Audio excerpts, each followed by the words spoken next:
Hello and welcome to Insights. I'm Elizabeth Omori.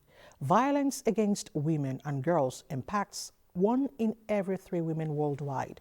It remains a global human rights crisis that must be brought to an end. The 2025 campaign is Digital Violence Targeting Women and Girls.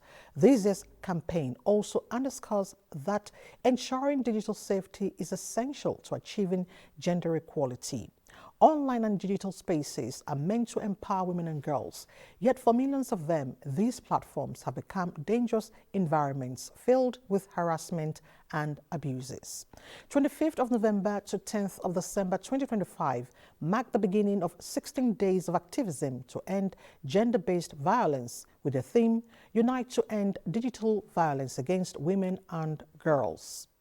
Now, another issue of concern that will be treated on the program is family medicine, which provides comprehensive, continuous and patient-centered care for individuals and families throughout all stages of life. A family physician will speak to us. So, once again, welcome to Insights. Whatever the issues are, the National Assembly is constitutionally empowered to scrutinize, however complex or intricate. We have involved all the academia, the members of the academia. We have involved the academies. Be it government policies or in fact any issue of public concern. Our job is to help you gain clarity and make sense of it all. This is not really healthy for our democracy. There's a lot of aggrievance in terms of who has been in power longest and who becomes the governor of the state. It's also in the quality of food being consumed. After all, perception is insight. And gaining understanding is also getting insight.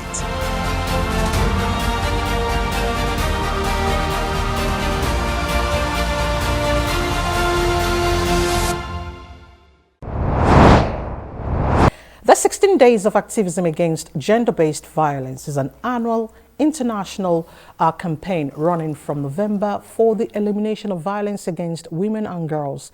It aims to raise awareness and galvanize action to prevent violence. On this segment, we will look beyond this year's theme and fashion out ways to eliminate the menace. And I have 2 beautiful and intelligent women to speak to us. I have Halima Hassan, Commissioner for Women Affairs, who will join us via Zoom in the course of this program from Kebbi State, and Olajumoke Adeniyi, Head of Operation, Hassan Foundation. Ma, thank you so much for joining us on Insights. Thank you so much for having me. It's really such a delight to be here today. Thank you so much. Now let's start with the prevalence of this act against humanity. Is it reducing really? Let's start from there. Okay, as at today, the prevalence still remains. Every 1 in 3 women have experienced or will experience sexual and gender-based violence. And what exactly is SGBV? Just because you're a woman, you're being denied access, you're being picked on either physically, it could even be by your family members, it could be by your place of work, your community, being denied access, being spoken down on, physically, emotionally, for some people, financially. They even experience being stripped of their own dignity or hard-earned money because they are women. And this is not just something that has been, it has been and it has not reduced as at the state of things today. These 16 days of sexual and gender-based violence has not stopped, and that is why we will still keep doing it. And this time around, especially this year, it has gone beyond even your physical environment, because 80% of our lifestyle is now digitalized. Everything we do, we go online, we are online and we are easily accessible. So we have cyber bullying as a major form and has been identified again as a form of gender-based violence. So the prevalence is still the same. You put 3 women together, trust me, one of them has been sexually harassed. And we're hoping and we're really trusting that this awareness will cause a change in every society. Will cause a change in every society. Now, I'm asking you the second question because you are a woman. What seems to be the problem? Are existing national laws on GBV being fully enforced? Are they being fully enforced? And what gaps still allow perpetrators to escape accountability? Thank you. One of the questions and why we still have this problem in our society is because of the mindset of the individuals. Because we are talking about people who are coming from families. Recently, we had a situation, in a particular family, a child was being harassed by our own father. It took them about 3 years before the case that has been reported, before this case will be addressed. So when someone comes to you as an individual and reports someone else and says, this person is harassing me, what is your response?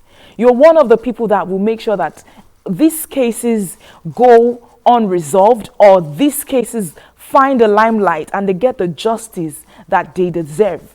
So we have a lot of people in our community asking questions like, what were you wearing? When the victim goes out reporting, what is the first response of the person that receives this report? Are you questioning the person's sanity, or are you looking out for the chances and the possibility that the accuser who is in question has a tendency of actually committing this hideous and grievous crime? That's one of the gaps. One of the gaps. Are current awareness campaigns effective in changing attitudes and behaviors? Well, to some extent, the campaigns are working. If we have someone to listen, some of the public outings and the public mindset that we've been getting before, especially until we started this campaign a couple of years ago in Nigeria, we see a little bit of change, but there can be more, because we see it in different hierarchy and level of authority, making us know that there's still a lot of work that needs to be done in my beloved country. And we are also very grateful for leaders who have lent their voice, who are men, who are supporting this cause, because we know that we're not just alone in this. We've seen it, the campaigns are effective, and that is why we will not stop the campaign. Most especially the vulnerable. Who are the vulnerable? The young children, ones below 5. Who are the vulnerable? Even the old elderly women, the aged. People aged that do not have people around them. Who are the vulnerable? The young girls that are just discovering themselves. Virtually every age bracket of women are vulnerable. Take, for example, the population of Nigeria women in the military, for example. We have a long way to go. So we say that, yes, the campaigns are effective, but we still have a long way to go. We have need for partnership. We have need for support of the government. We have need for enforcement of this policy. Somebody told me earlier in Abuja, she said she's not aware that she could go and seek for help. We're talking about somebody who has been in an abusive marriage.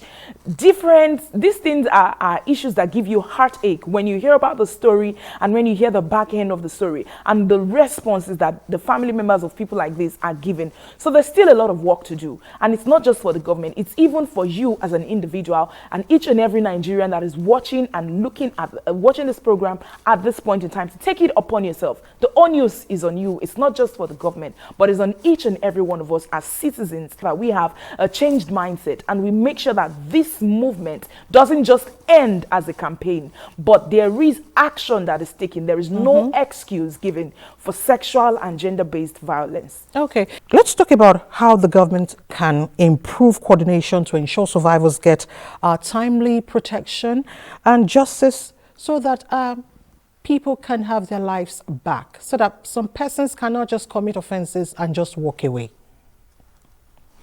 Thank you. You see, some couple of weeks ago, this campaign of hashtag free, or is it Onyechi, this 13-year-old girl. The case has been in court since 2018. And she's not the first of its kind. Recently, another case like that, the initial case I talked about, just resurfaced. This same case was also in court since about 2016 to 2018. And the person is walking free on the streets. No justice has been taken. It's either the case is being postponed. We need rapid and swift responses from the government to ensure that every perpetrator and this act are brought to the justice that they deserve in the quickest time possible. Looking at countries like the United States and all of that, we need to learn from these countries, the British nations. We learn from them. We're not saying we should do a copy and a paste, but whenever we find these situations working, if you find a working system, you should not push it aside. You should not push it aside. So what we need for our people, because our people are more important. The people are more important than protecting whatever it is that the perpetrator of the act has access to. If it means that that person should let go and the access or the whatever it is that is protecting that person should be taken off at that point in time, please, we are appealing to our government. They should ensure that justice is not delayed, because justice delayed is nothing less than justice denied. It doesn't have to take this long before a particular process is brought to light, and rapid response needs to be activated on every gender-based violence cases that is brought to the government and is reported to the police to ensure that we can eliminate this menace from our society. I totally agree, because perpetrators must be brought to book. But before the Commissioner for Women Affairs from Kebbi State comes up, let's quickly talk about cultural practices or social norms that continue to normalize violence against women and girls. What are these practices? Let's quickly hear from you before we bring in the Commissioner.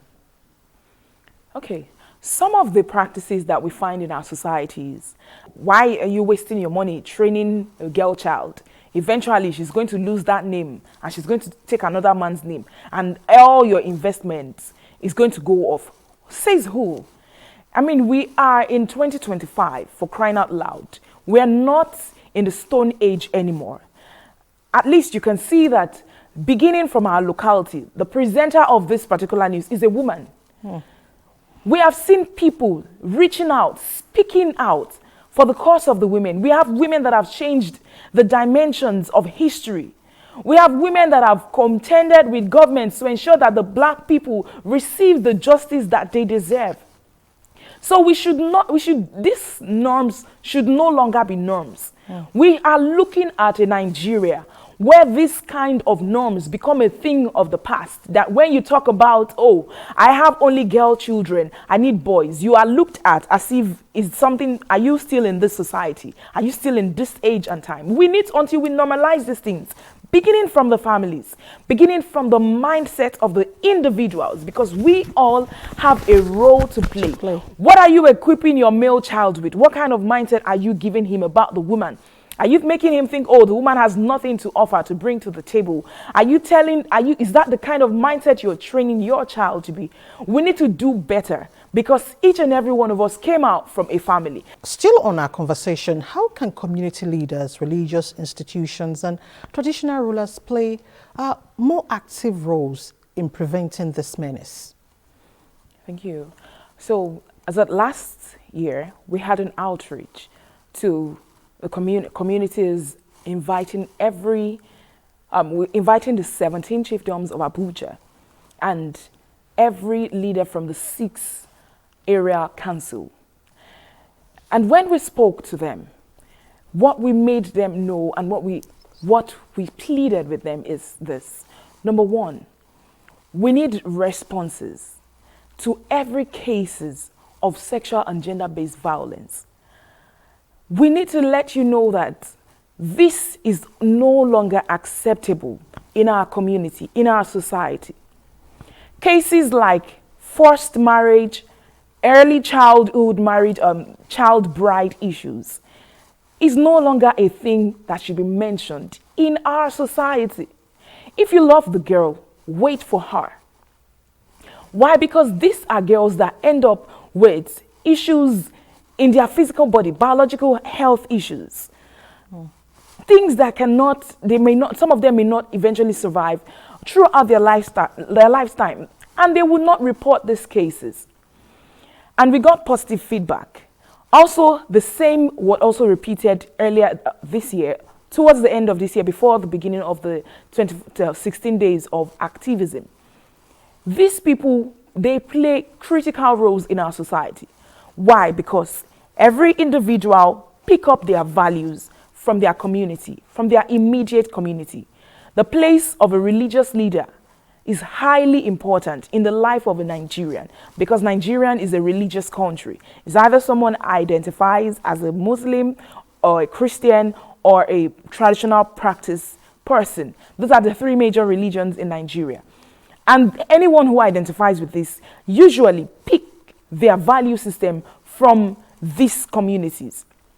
Secondly, the leaders at the grassroots, the traditional leaders, they are the ones who have the closest relationship with the grassroots level. If you want your message to go far and to go fast, then they need to be fully on board for this message to spread around every individual country. So the places of these leaders can never be underestimated. Thankfully, we're able to engage them, and we will still keep on engaging them because we've received support from them. The next outreach that we are carrying out at the foundation, which covers the traditional birth attendants, also has to do with people like this, because these are the women, these are the people that are in touch with the women. 60% of every Nigerian pregnant woman attends, they are the ones, they go to these people, they take their own health care from them. So they are the ones that are closest to them. They need to be taught on identifying the signs of violence, because we have heard cases of women who could have survived the being added to the mortality rate of Nigerian pregnant women. People who could have been, whose death could have been avoided, but because of sexual and gender-based violence, they lost their life. So we need to train these people hands-on on how to identify the signs, how to know when a woman is in danger and she's not speaking about it. And this is why we need to ensure that all hands is on deck to make sure that we do not have an excuse for sexual and gender-based violence. All hands must be on deck. I understand the Commissioner for Women Affairs, Kebbi State, is ready. Ma, thank you so much for joining us on Insights. Our focus is on the 16 days of activism. So let's have your thoughts on this campaign, preventing girls from harm, from sexual violence. Let's have your thoughts on this issue. Oh, thank you very much. As usual, the thought of every mother, and I speak as a mother, the thought of every mother is to find a way to prevent her child from sexual abuse and other abuses that are gender related.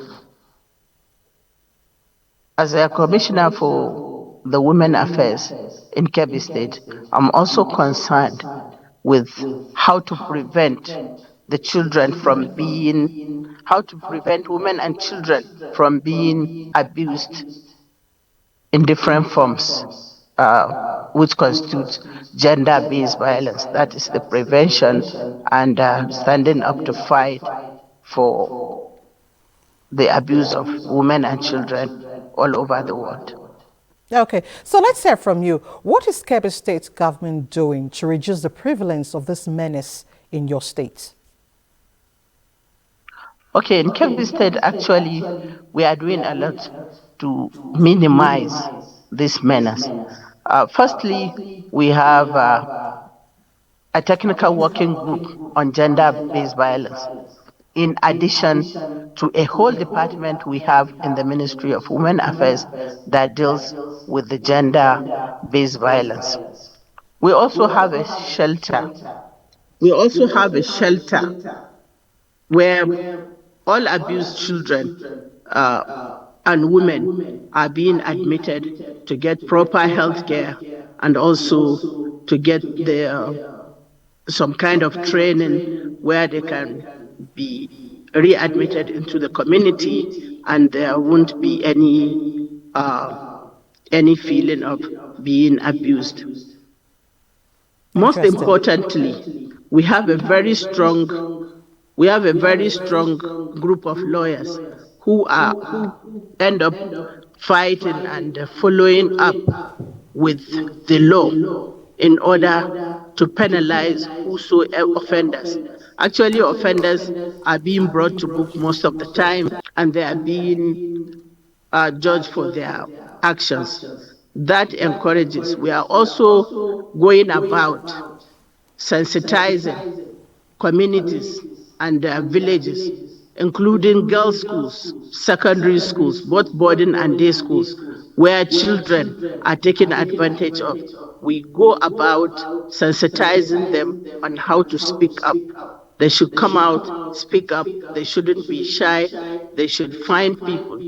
We also have mentors that go around uh, mentoring students and and uh, and women in communities so that they can come up to them, tell them about when they are being abused and the kind of abuse, who determine which type of action should be taken by the government. So these are some of the things we are doing in Kebbi State to minimize the effects on gender-based violence on women and children. All right, for your state, do victims get justice? Yeah, Okay. they do. We have lawyers. In the technical working group, that is, we call them TWG, that's a technical working committee set up by the government of Dr. Nasser Idris Kauragwendo.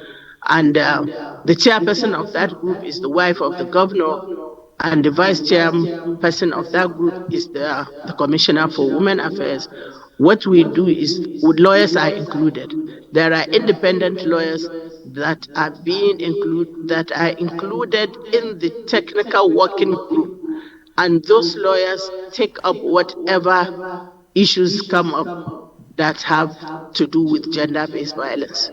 We also have vehicles going around donated by the state government that go about once we get a call. This technical working group is, they have a code for that notifies them of any event of gender-based violence, and they respond immediately. And when those people are, and when they reach there, the victims are being brought to our nearest centers. We have 2 centers in the state. We have one in Birnin Kebbi, and because of the distance, we have another one in the Zulu axis, where urgent calls, like calls are being attended, and the technical working group go to them, and when there is need when there is need, which there is always need, when there are needs for court actions, then each member of the TWG take up the responsibility of taking such things to court, and the lawyers try to fight out for justice. So how do we involve men and boys as allies in reducing this menace? Well, we involve them by enlightening them. There should be more enlightenment. There should be more commitment from the part of the men into this fight against gender-based violence. And apart from enlightenment, there should also be religious, spiritual awakening, because both religions, both Islam and Christianity, I'm sure they are all against, both religions are against any form of violence against women. Both religions respect women. Both religions prioritize women. Therefore, sometimes we need to enlighten. Sometimes we have to bring in religious and spiritual awareness to men and boys so that this can be minimized. Secondly, the justice being given. That is when there are court actions and we make sure these people are brought to book, and we make sure these people are adequately penalized. It will also be a deterrent to others that might want to commit such offenses. And the case of boys, even the underage, we shouldn't underrate any age of boys that commit such offenses. Even the underage should be brought to book. We have remand homes, we have correctional facilities where these boys can be taken for the offenses they commit. And when they do, it will also be a deterrent to other boys to keep away from doing such things. And this way, we could reduce the effects of gender-based violence on women and girls. Okay. I would like, my final question to you is this. Are our laws biting enough to punish offenders? Because many are still roaming the streets. Yeah, they are. Our Yes, they laws. are. Our laws, yeah.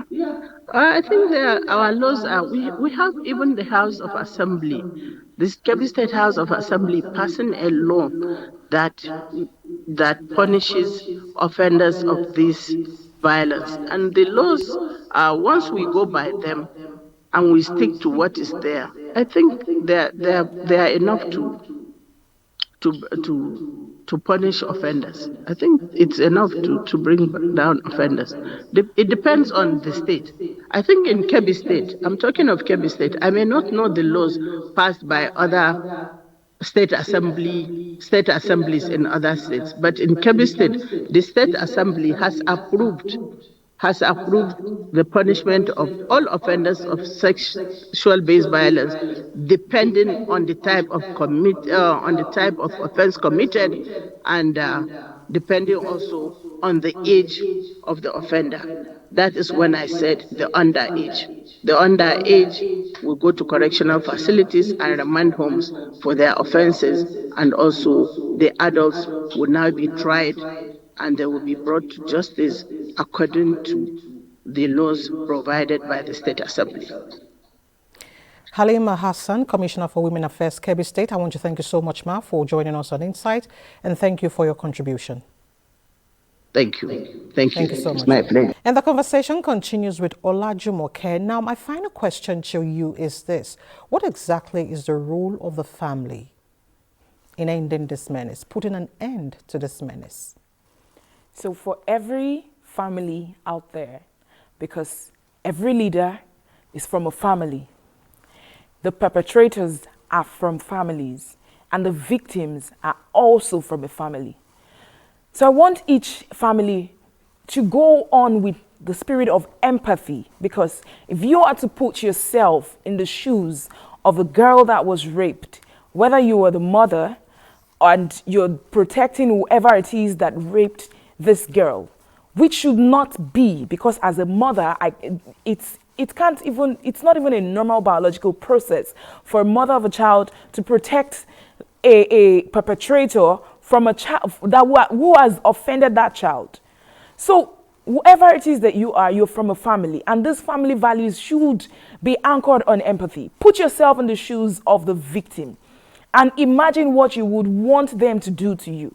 If somebody stripped you of your dignity without any kind of power on your own side, and you're left helpless, and the community, the society is pointing accusing fingers at you and asking that, what is your role, or what did you do? How is it your fault that somebody came and stripped you of your own dignity? How should it be your own fault? So every family has this role to play. Every boy child must be educated. I tell my son, and we should also tell the sons, you don't touch women inappropriately. It's unacceptable. You communicate to them. You give them the dignity and the respect that you want to be accorded unto you. Let empathy lead, and let's ensure that we do not cover the perpetrators. When you go online, don't give nasty comments on people's pages, because we need to talk about the bullying on social media as well. They are not your business. If a woman is adding weight on social media, it's not your business. You don't know what she's going through. She could be dealing with PCOS. It could it's be not your comment. Hormonal imbalance. Yes, she could be having hormonal imbalances. So don't give a comment like, oh, you don't add weight. Please keep your comments to yourself. We are learning to do better, because somebody's stress, somebody's ability to focus and move forward in life is depending on the comments that you're leaving on people, whether physically or whether on the social media space. This has led many people to go into isolation. Someone who is normally a high performance student just goes down, and you don't know where the root cause is coming, or they've heard nasty comments from people. So please, as a community and as a nation, I know that we have a nation with a great spirit, and we can do it because we've done it before several times in our communities. I remember there are things that cannot go unpunished in those days. So we should bring back that spirit of patriotism and should not allow any menace of rape, of early childhood marriage, of people who are bullying people online. We should not allow it to slide. Let's call it out, because Nigerian spirit is a strong and unbreakable spirit, and we should maintain that spirit in putting perpetrators of sexual and gender gender-based violence into limelight, because we can do it as a nation, and it begins from you as a family leader and from you as a child or as a sibling in that family, making sure the justice does not just start because it's your own family, including your place of work. Make sure the justice is served, not just served, but is served fast, and it is served appropriately to deter whoever it is that is having another plan to bring up something like that. Because when they see that justice is served, they will desist from such an act, and we will have the steady reduction and eventual elimination of cases of sexual and gender-based violence in our beloved country. Thank you. Justice must be served fast. Olajumoke Adeniyi, I want to thank you so much for your thoughts on our focus. Thank you so much for all the points you've given us. They were very comprehensive and detailed. Thank you very much. Thank you so much for having me. It's always been my pleasure to be here. Thank you so much. And next week, we will continue this conversation and hear from women outside Nigeria compare strategies to curb the menace. You're still watching Insight. Stay with us.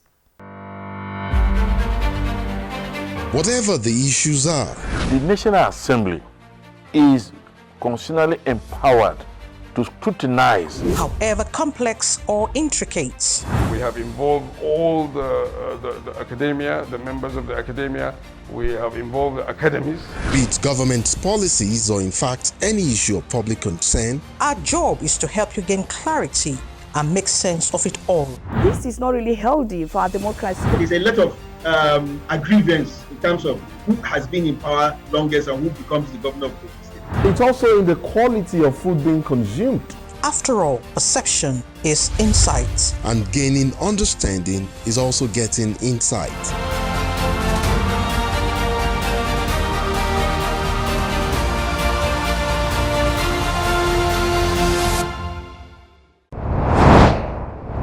Family health describes a state where the family unit acts as a primary source supporting the daily life and health of its members. The family furnishes essential resources for a healthy life, such as food, clothing, shelter, a sense of self-worth, and access to medical care. Fundamentally, family health is an ongoing socio-economic process that significantly influences the overall well-being of its members. On this segment, we will focus on family medicine for family benefits. My guest, Ibrahim Benjamin, Vice President, Society of Family Physicians of Nigeria, will speak to us. Doctor, thank you so much for joining us on Insights. Thank you very much for having me here. Let's begin. How important is this aspect of medicine, family medicine? Yes, from where family medicine is a first contact care, is centered on primary and secondary care. For where they are well established, like in countries where they are well established, it has been discovered that it is cost-effective practice, and they just have a very favorable outcome. That is in countries like Canada, like United Kingdom, then back to Africa in South Africa. In Nigeria, the critical mass is being built. Why it is relevant is because it is patient-centered, like apart from other medical practitioners, and at the same time, they render comprehensive care, not limited to the disease entity. Usually, you say that a good doctor is the one that treats a disease, but a great doctor is the one that treats the person that has the disease. That means you are not just limited to the disease. It has been also observed that they manage most of the patients that come to them, a variety of patients. The common diseases that tend to reduce the mortality rate that we have is being handled by them. Diseases like malaria, upper respiratory, diarrhea diseases, which are the major issues that people die from, and they take care of those aspects. And again, they also take care of non-communicable disease, like hypertension, diabetics, and also take care of even communicable diseases like HIV, tuberculosis. But they collaborate with other specialties, like coordinating care with them where they need to refer patients to, but they manage more than 70% of the cases. So that tends to bring down a lot down in terms of mortality rate. The Nigeria health indices, as it is now, thank God, the thing is really on the downward trend. Like infant,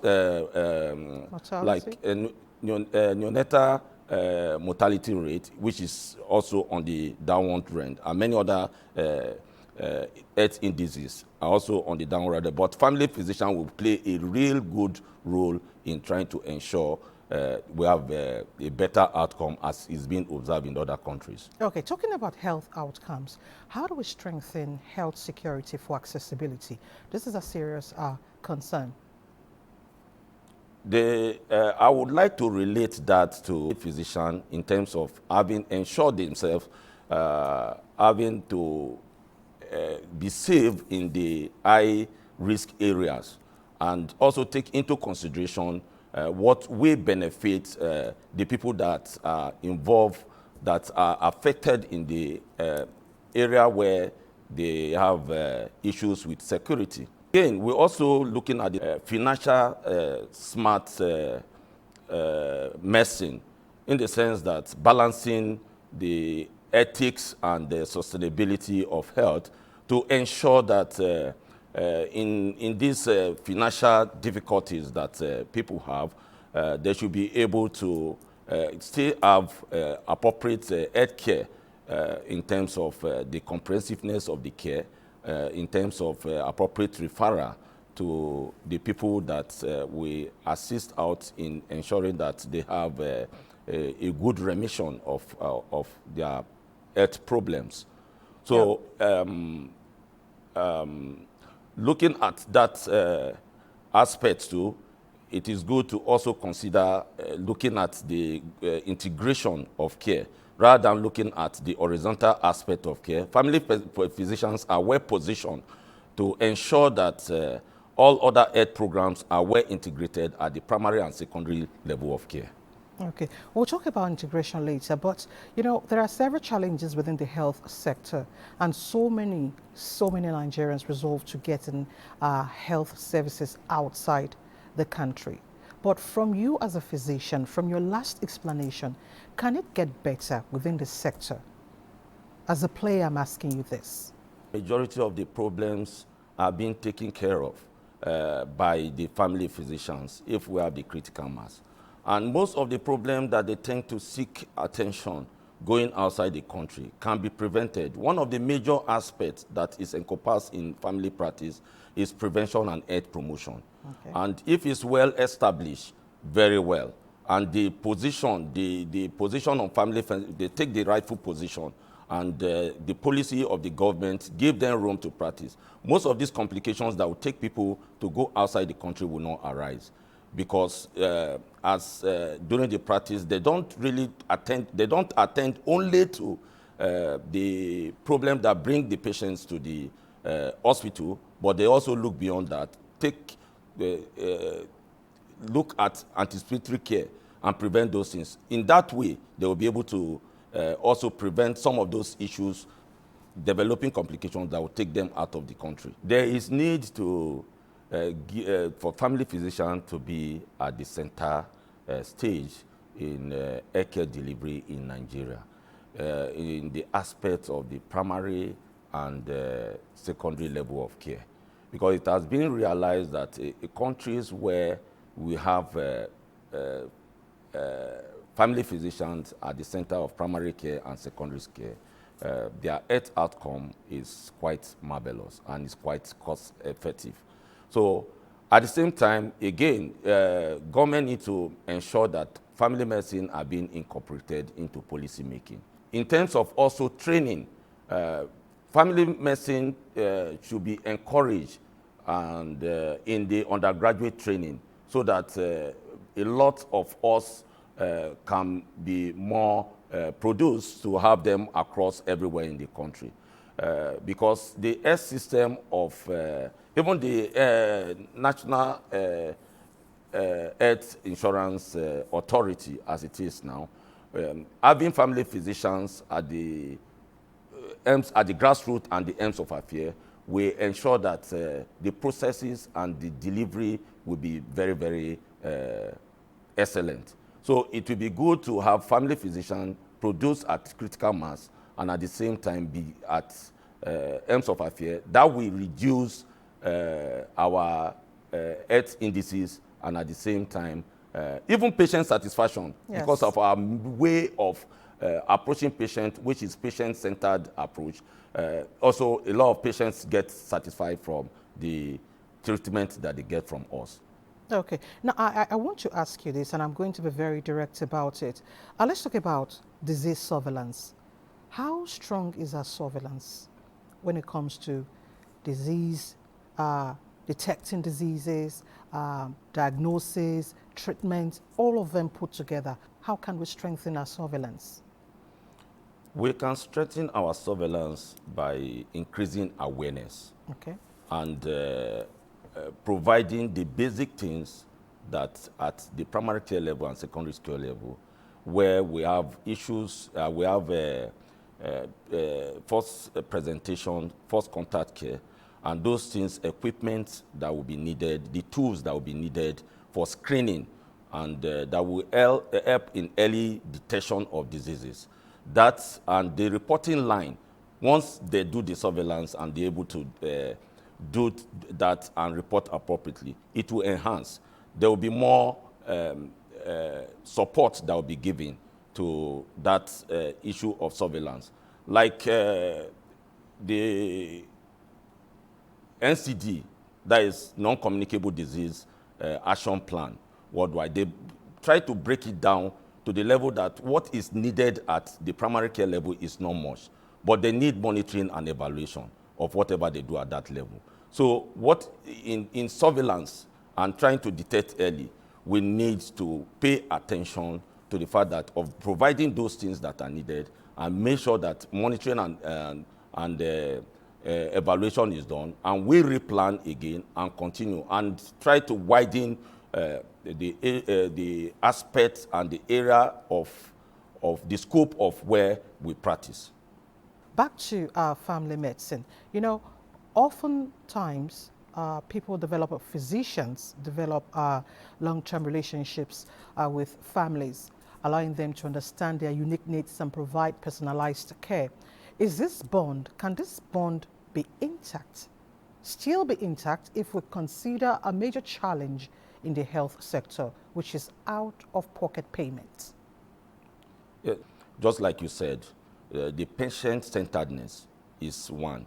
The developing a continual relationship with patients give room for us to know the patient very well, and at the same time bringing comprehensiveness in the aspect of care.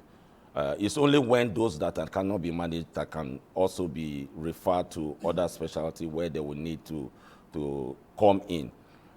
In doing that, in that training, we realize that it's a different ball game when we talk about developing relationship with patients and talking about out-of-pocket expenses. The aspect of out-of-pocket expenses need to be strengthened in the sense that we start thinking of health insurance.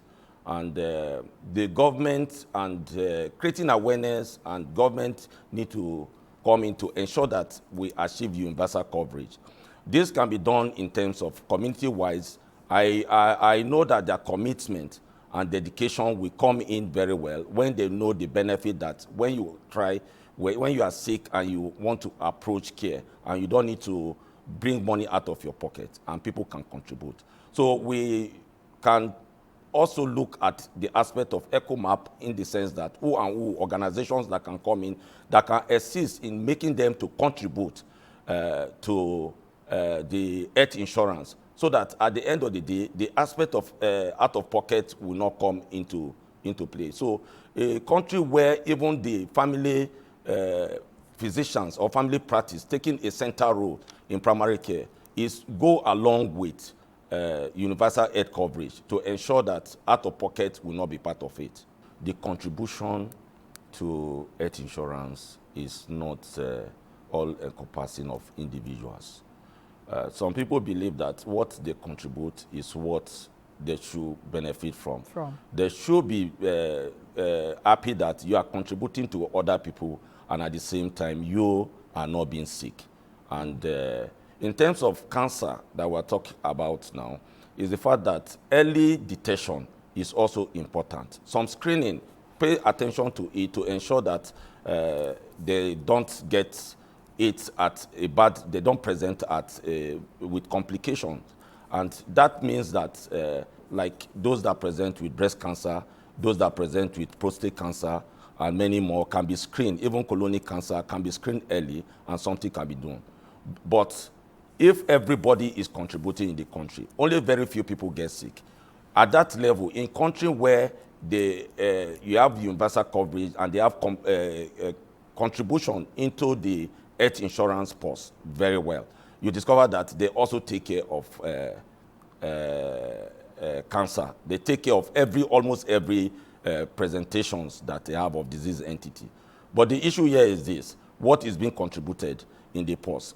Where is the fund coming from? A lot of people don't have, they don't contribute into it. It becomes so difficult because it's high risk. Those majority of presentation, what percentage of people present with cancer? The majority of people that present for healthcare are those ones that we can be able to cover for now. But if the coverage, the contribution go very wide, I believe that every other disease can be covered. Let's talk about misconduct within this particular field. How is your society handling some excesses from practitioners? We look at financial smart medicine, and we are looking at balancing ethics and sustainability in terms of rendering care by the family practice. So we try to curtail it based on training and looking at ethics very well, so that even in the era of economic hardship to people, we need to balance the fact that the right thing needs to be done, so that the excesses will not come in. A good thing is that we have individualized skills in we have skills in trying to render individualized care. So in doing that, we take into the mental and social factors, psychosocial factors of patients. And in doing that, we ensure that we don't put our patients under too much pressure that they cannot be able to cope with meeting up with financing their care. Okay. As a physician, would you like to hand out some healthy tips to living longer and being well? Yes. The tips there is that don't really go to see doctor only when you are sick. Okay. The important thing is very vital, which we encourage in our practice, is prevention and health promotion. From even a little baby, a neonate, infant, adolescents, adults, old age, which there are some area of special interest that we also dwell on, like the adolescent care, the elderly patients, the geriatrics. So what is there is that you visit for wellness at early period. You'll be appropriately educated. The health education, counseling, and what need to be done. It is not good to visit doctor only when you are sick. And those tips and those, as you visit doctors, they will give you a comprehensive steps to be taken to prevent someone developing health at young age. At young age, at even at adult age, and so that will go very well. It will assist the individuals or our clients. I will not call it now because it's tip. I won't call them patients because yes. So it will be good to ensure that those preventive measures, anticipatory care is being rendered to them. Okay. Doctor, I'm sorry, but I want to chip this in. So let's have your thought on it. For those that Google symptoms online to see what is wrong with them, how dangerous is this practice and neglect the hospital? It is quite dangerous to Google and dwell on something you pick on from online and go for treatment. It is good that this is coming up now as directing it to a family physician. If you have a continuous relationship with your patients, it's good you advise them that when they have any information from online, it's good to verify with your family doctor. When you verify with your family doctor, it can advise you that this is not appropriate because medicine is so versatile, it's wide. You just take a narrow aspect of it because you get something on Google and go for treatment. It can be very, very catastrophic. So the best thing to do is have a family doctor. You relate, verify information. It's good. We encourage the fact that patients should be aware of whatever is wrong with them, is to have knowledge about it.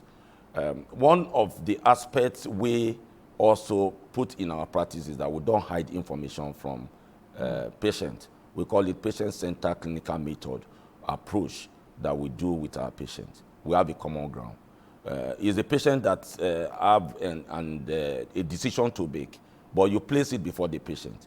So that will also encourage the fact that when they have the information, they will liaise with, they will inform their family doctor and get it right.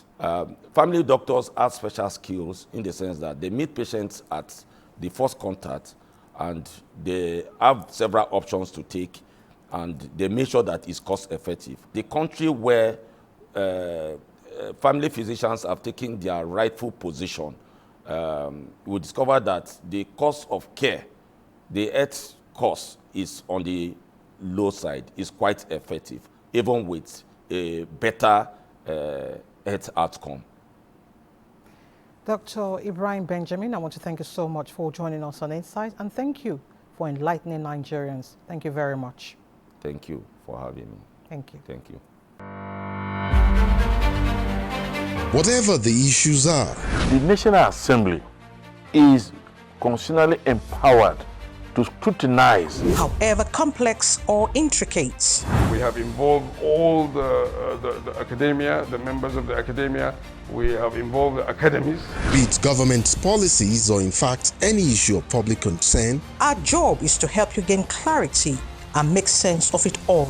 This is not really healthy for our democracy. There's a lot of agreements in terms of who has been in power longest and who becomes the governor of the state. it's also in the quality of food being consumed. After all, perception is insight. and gaining understanding is also getting insight.